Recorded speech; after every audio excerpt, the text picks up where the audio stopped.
Hi, third grade. Our book this week is called The Chocolate Journey.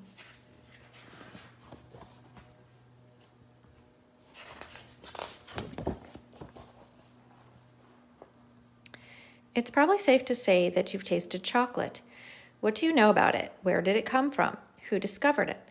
Chocolate comes from a bean that grows on a tree called the cacao. This bean and other goods supported a complicated trading plan that took place around the world.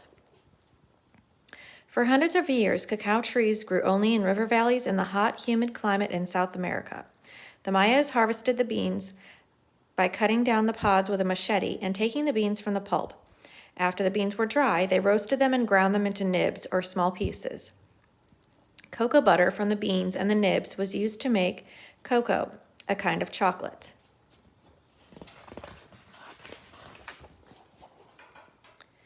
By the year 700, the Mayas had moved into Mexico. They brought cacao trees with them so they could have chocolate. The cacao beans were prized in Mexico. They were even used as money. People on trading trips would use them to bargain for other goods. The cacao trees also grew well in Mexico. For many years, only people in Mexico and South America knew chocolate. The members of Columbus's crew may have been the first Europeans to see the cacao bean. In 1502, Columbus made his fourth trip to the Americas. He and his crew saw many new things. One of them was cacao beans. Columbus took some back to Spain. No one there knew what to do with them, though. More explorers made trips to the Americas. Hernan Cortez arrived in 1519. One of his crew saw the Aztec Emperor Montezuma drinking cocoa from a gold cup. Now the visitors at least knew what to do with the beans. Along with gold and other riches, Cortez took the beans back to Spain. Europeans, however, did not share Montezuma's love of chocolate. Soon after Cortez, Girolamo Benzoni came to Mexico. He traveled around Mexico for about 15 years. For a long time, he refused to drink cocoa. It seems more suited for pigs than for men, he wrote. Finally, he tried it. He said it was bitter but refreshing. The cocoa he tried was not what we drink. It was a mix of cocoa, water, and vanilla. It also had red pepper. What it didn't have was sugar. No wonder Benzoni said it was bitter.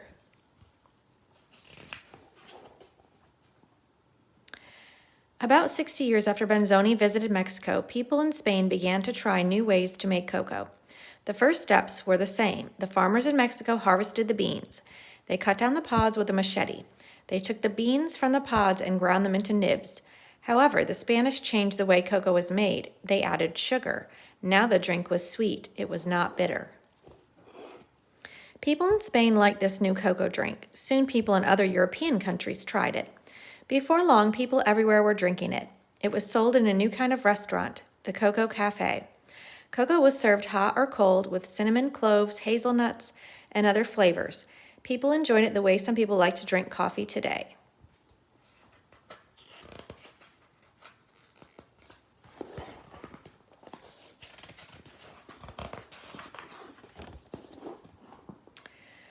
Cocoa was also part of life on the island of Jamaica. Jamaica was the hot, humid climate that cacao trees need to grow.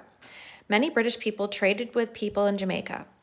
In 1687, Sir Hans Sloane, an English doctor, came to the island. He saw children drinking cocoa with milk in it and thought this was a healthful drink. He took the idea back to England. Soon this became a popular way to drink cocoa in Europe. For a long time, cocoa was served only as a drink. The reason was that chocolate was too crumbly to eat. In 1828, Conrad van Houten, whose family sowed cocoa, had an idea. Van Houten took the fats and oils out of the beans, leaving only powder.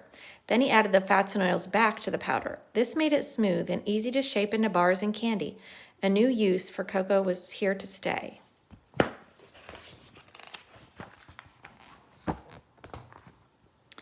European people wanted to be able to drink cocoa without traveling to Mexico or South America. They tried growing cacao trees, but their climate was not warm enough. So Europeans had to get cocoa from the Americas. They got the precious product by giving crops and other things produced in their countries in exchange for the cocoa. This is called trade. This kind of trade was done by ship. There were no planes or trains at that time. Schooners, a kind of sailing ship, were used most often.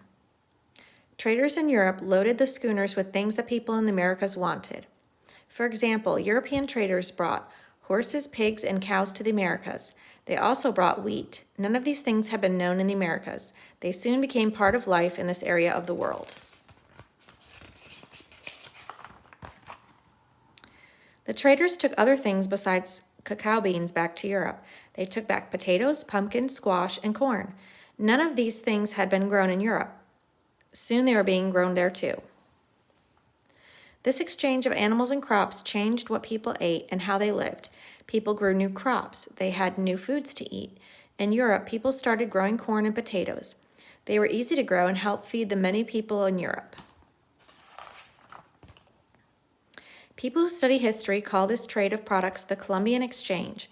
Did it all start because of chocolate? Probably not. There was much exploration going on at that time. Still, it's nice to think that chocolate played a part in changing the world.